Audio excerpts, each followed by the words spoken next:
Hey y'all, welcome back to the vlog. And this is our first day at Disneyland, or Disney World, wherever we were. Yes, we decided to park hop from Epcot to Magic Kingdom on this day. Since we're staying at the Swan and Dolphin, we went through the International Showcase entrance of Epcot, which is separate from the primary entrance by the golf ball, and it's next to the France Pavilion, so we immediately went to Remy's Ratatouille Adventure. Remy's Ratatouille Adventure was one of my favorite rides that we did in the whole park. It was just so immersive and fun without being scary. Like, you just kind of pretended like you were the little mouse going around the kitchen, and the worst that could happen was like someone's foot would get too close to you, but like it made you feel like you were part of the movie, and I loved the movie Ratatouille, so I liked the ride a lot. Highly recommended. Afterwards, we were still waiting for our first lightning lane of the day, which was going to be Elsa's Frozen Adventure, so I took Linnea to Mission Space. I was a little concerned about how Linnea would do on Mission Space because I wanted to ride the orange side with high G-forces. I didn't know how Linnea would handle a simulator. I also liked this ride. It felt so self-contained. Like, I think that's part of why I liked it, is there was a lot of like pressure, which I find pressure to be calming, so like I thought it was also a pretty good ride. After Mission Space, we still had time to kill, so I took Linnea to the seas with Nemo and Friends. Linnea really enjoyed the aquarium. It's a very immersive aquarium. However, I realized Linnea's fear of the ocean has extended to her not knowing much about marine wildlife. Everything that she pointed out to ask if it was a dolphin was actually a shark. Either a really big fish or a tiny dolphin. Not that? No, that one over on the edge there. It's a Mickey Mouse. Yeah, I see. So are those dolphins then the things down there? I think those are sharks. Yeah, those look like sharks. What about that one? That looks like a dolphin. No, that one right there. How big the fin is on the top of it. They all looked like dolphins, okay? I didn't know. I was just looking for things that were like larger than fish, and I was like, oh, that must be a dolphin. And I was wrong, but I had a good time looking for the dolphins that I guess weren't even there. I don't know. I mean, there are normally dolphins, but I don't think they were out and about. Also, Linnea saw a manatee for the first time. The manatees were my favorite part. I think I hung out with the manatees for a good like 20 minutes or so, just watching them. They were so chill and happy, just rolling around, just enjoying life, not a care in the world. The manatees just made me happy. I don't know, because they seemed happy.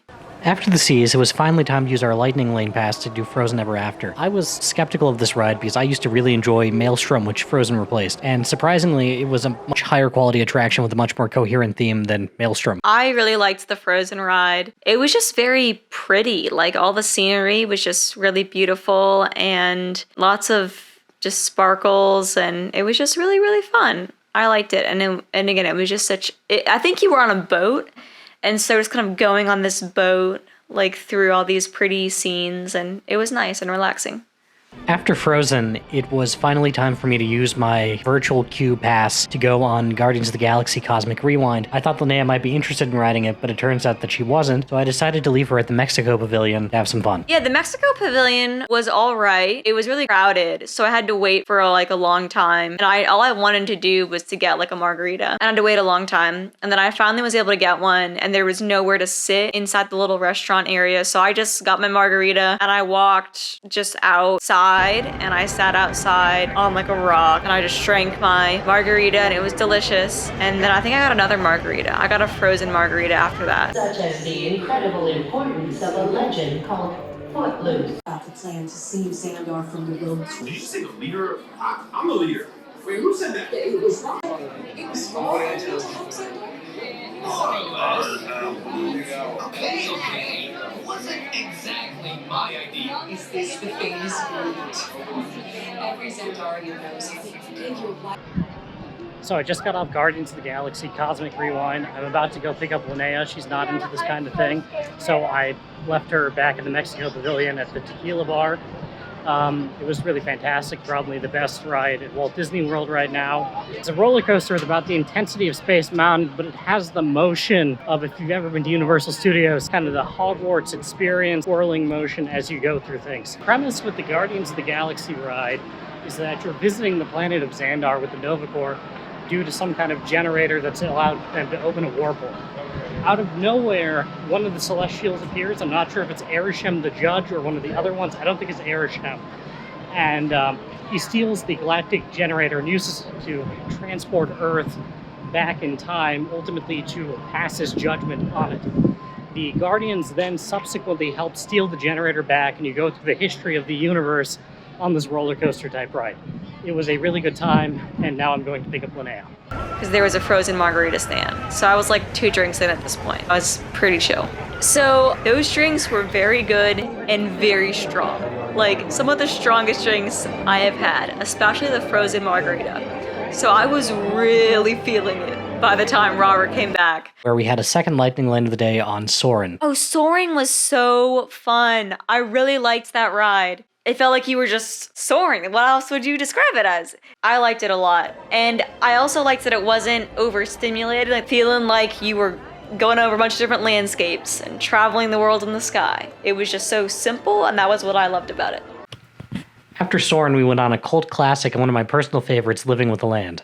What do you want me to say about Living with the Land? It's kind of like a boat ride, sort of, and you kind of look at all these different fruits and vegetables. And they talk to you about the fruits and vegetables and their importance throughout human history and how, like, they're making them more efficient or something. Papaya, bananas, cacao, coffee, and rice are well known around the world. These are just a few of the edible plants that have been an important source of nutrition for people living in the tropics. There were a lot of demonstrations of hydroponic and aeroponic technology, which honestly, I feel like a lot of that hasn't really panned out. 10, 15 years ago, it seemed like a really cool concept, and I think realistically the only people who do that nowadays are like drug dealers growing marijuana underground. But no, I think people do use hydroponics like in their homes. I've seen a lot of like different companies selling kits where you can have hydroponic vegetables in your kitchen or something. But I don't think I don't know if it'll ever be used on a large commercial scale. Were you planning this out so that you could grow bananas in your dorm room? No, but I just mean like on Instagram. I see people doing hydroponic stuff with like lettuce on the Instagram. Okay. And it was also kind of strange because ever since that TikTok incident where somebody tried to steal one of the vegetables and had to kick somebody out of the park, they've gotten really strict about people moving around in the boat. So there were kind of interruptions every like 5 minutes to tell people to sit down. Yes, that kind of took me out of it. Every 5 minutes it was like, stay in the boat, stay in the boat. And it was like, we're in the boat, y'all. Since we'd done most of the attractions at Epcot, barring Test Track, which had an absurd wait time, and since we could only start park hopping at 2 p.m., we decided to walk the part of the global showcase that we hadn't been around. And this time, Linnea wasn't walking, and I was pushing her in her wheelchair. Oh, it's to Robert. Pushing the knee. Pulling the knee. Yes. Rolling out of control. Robert did a very excellent job pushing me around in my wheelchair. Epcot is very hilly. He did an excellent job. I think a lot of it was like him pulling me to keep me from like going too fast on all these hills. He did a very nice job. And the wheelchair helped me a lot with how hot it was and just the fact that I really can't walk long distances without being in like a lot of pain.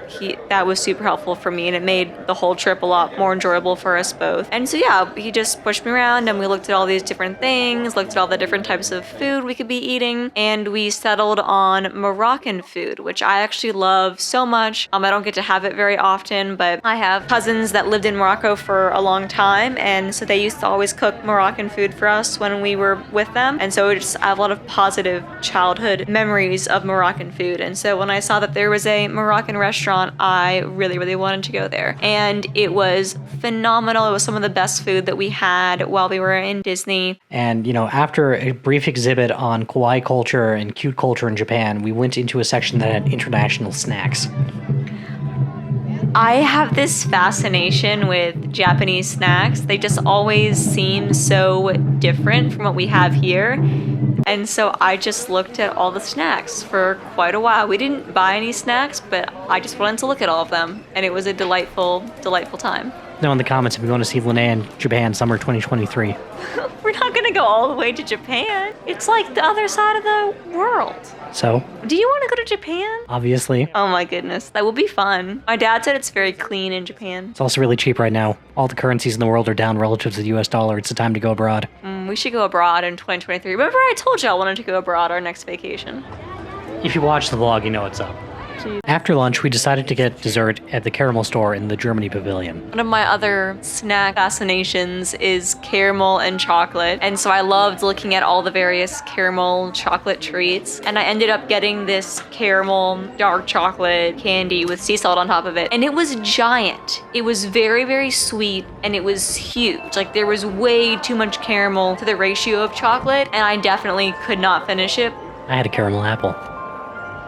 After hydrating at the World of Coke, we were ready to leave the park, but we decided to do one other cult classic, Spaceship Earth, before we left. And unfortunately, Spaceship Earth is showing some of its age. We got stuck on a big angle, and we were stuck for like a good 20 minutes, maybe more, and it was really warm in there. Spaceship Earth was a good ride, though, before we got stuck at the end. And I was able to at least use this time to set up our next Lightning Lane pass for the Haunted Mansion while we were stuck in Spaceship Earth. Because apparently you can, like, set up passes as you park hop before you even enter the new park, so that's kind of an advanced tip. Also, we tried to get monorail footage, but our cameras were literally overheating. After catching the monorail through the transportation and ticket center, and we got to Magic Kingdom. Under normal circumstances, I would have gone to Tomorrowland. It's honestly felt sacrilegious not to, because Tomorrowland typically is the first part of the park that opens in the morning, so basically every time I've been there. However, since the Neutron roller coaster isn't shut down, basically there's nothing there of value besides Space Mountain, and Linnea's not a roller coaster person. Instead, we actually went to the west end of the park, into Adventureland, where we rode Pirates of the Caribbean. It was so hot, we decided to stop to take another snack break for Dole Whip. Okay, so we didn't get Dole Whip, in my opinion. We got the orange cream version of Dole Whip. It was not what I wanted. I wanted to get the pineapple kind that everybody talks about, and the closest I could get was the orange cream kind. I think it's very important for people who are looking for this snack. It's only available in Adventureland and Magic Kingdom, and in the Africa section of Animal Kingdom, and at the Polynesian Resort. So if you want this, you have to kind of know where it's at. After Pirates of the Caribbean, we decided to wait in line for the Jungle Cruise. Linnea was getting very cranky at that point, but the Jungle Cruise is always fun. The puns are always good. It was a good time. They removed a lot of the racist imagery that was originally created for the park, just because I guess they updated it when they released the Jungle Cruise movie.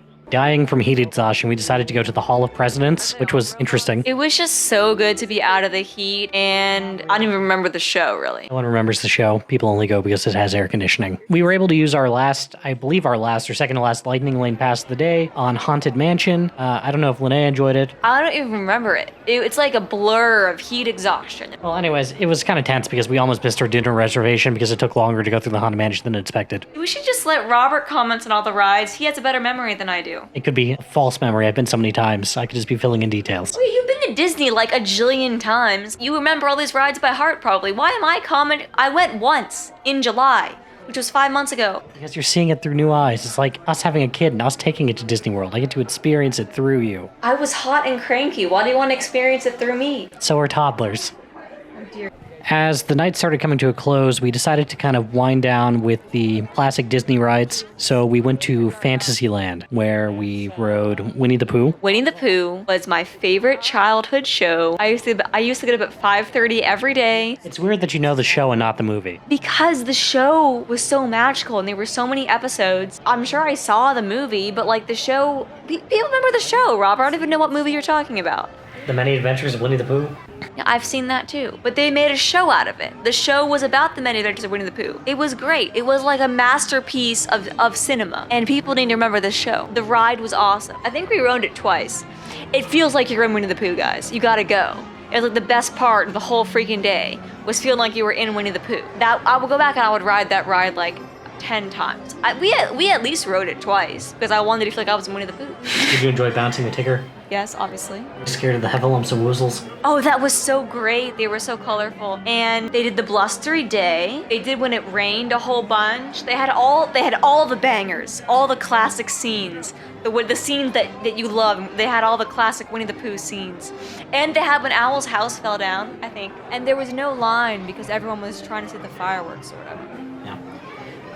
After that, we went to the Mad Hatter's Tea Party, where we rode in the teacups. That one was a little much. We only did that one once. It was very spinny. Am I too aggressive with the teacups? That's to be expected. And of course we skipped the Seven Dwarfs Mine Train, which is both a terrible roller coaster and a pale imitation of the original Snow White dark ride. Then we rode on Dumbo the Flying Elephant. Yes, that was also super fun. We rode that one a good 3 or 4 times too because there was literally no one there to ride that ride because everyone was going to see the fireworks. So they let us just stay on the Dumbo ride, like just stay in the seats that we were sitting in and just ride it over and over and over. And we did. We rode it a good 4 or 5 times. We made a desperate attempt to get to Splash Mountain, which ended up being closed. So I guess we didn't get to ride it before the retheme to become Tiana and Princess and the Frog's Bayou experience or something. And then we rode Big Thunder Mountain, which I told Linnea only had like a 35-foot drop, which is true. Yeah, Robert's like, oh, we should ride this roller coaster. It only has a 35-foot drop. But he neglected to tell me that you feel like you're dying the whole time because you're like whipping around at like breakneck speed for like 10 or 20 minutes. I was so pissed. That's why we have no footage of this, because I was really pissed off about it. Yeah, had I known that Splash Mountain was closed, I would have told her we should just watch the fireworks. But Dumbo was a great way to end the night. We should have ended the night on Dumbo, is what I have to say about that.